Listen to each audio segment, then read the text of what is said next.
The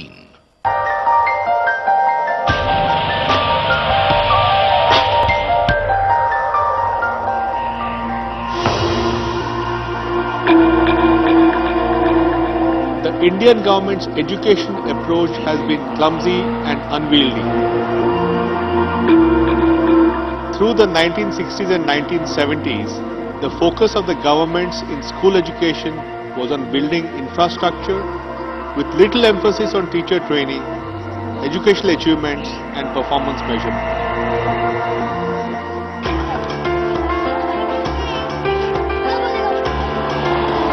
As a result, the total number of illiterates continues to grow, even as states haplessly built school after ineffective schools that were hollow promises with little teaching taking place within the buildings. Our education policies have funded schools, not schooling.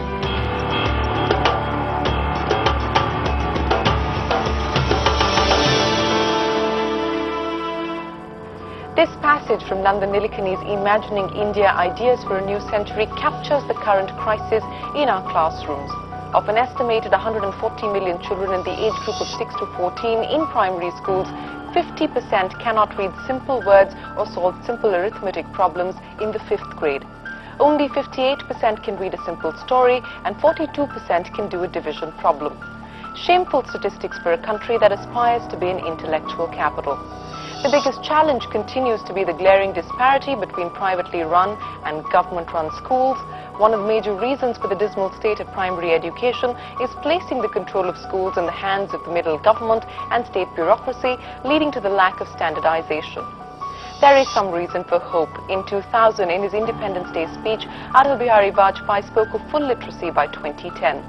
The NDA government met this problem with a well-funded, highly publicized effort, the Sarv Shiksha Abhiyan, or the Mission for Universal Education. The UPA retained the scheme and ramped up funds through a 2% primary education cess implemented in 2004 and a 1% cess for secondary education implemented in 2007. But the solution to solving this crisis is not political attention and funding, but creating truly efficient, well-functioning schools. To discuss the ideas to address the challenges in our classroom, we're joined by Shobna Bhartiya, Chairperson and Editorial Director of HT Media, James Tooley, Professor of Education Policy at the University of Newcastle and the author of the landmark paper on trends in Indian schools, private schools for the poor, and Madhav Chavan, co-founder of Pratham, an NGO whose mission is to get every child in school and learning well. Of course, the author of Imagining India, Nandan Nilekani. Nandan, many thanks for joining us. Education is a fundamental right, but our track record has been dismal. The universal education goal has been deferred from 1959 to the 60s to the 70s, possibly not even going to be met in 2010. But how optimistic are you that for the first time we're actually seeing public expenditure in schooling, but is that really going to solve the problem? Well, I think there's definitely a lot of room for optimism, because I think for the first time the Indian state is really trying to address this issue, and as we talked about the fact that the SSA was started by the NDA government, but the UPA government consolidated that. There's a 3% cess. Now that's a lot of money, because our annual tax collection is about 500,000 crores. So we get 15,000 crores a year of cess money that goes only for primary and secondary education. So I think there's a huge push. If you look at the 11th plan, the 10th plan only had 7.7% of its money for education. The 11th plan has 19%. So there's no doubt that education and the development of human capital is now the central challenge. Now politically fashionable education? Absolutely. But the question is making it work on the ground. Madhav Chavan, let me ask you, is it going to be working on the ground in the manner in which it was envisaged, given the fact that we've upped spending incredibly much more than we have ever in India's history? The way it was envisaged was to get all children in school. Yeah, which is not going to happen by 2010. No, it's working out. We do a survey, a household survey, and 93-95% kids, 93% from age 10 upwards, and 95+% from 6 to 10 age say we go to school. So that has happened. There is a school within a kilometer of 98% habitations, where there were insufficient classrooms in places like Bihar and UP. More classrooms have been built. Teachers are being appointed. So that quantitative part is being made. What to your mind are the challenges really with the manner in which the SSA is being implemented? There are many issues, because first priority for the government was to open schools, construct schools, recruit teachers in states that were lagging behind. The entire northern belt. Absolutely. From West Bengal to Rajasthan.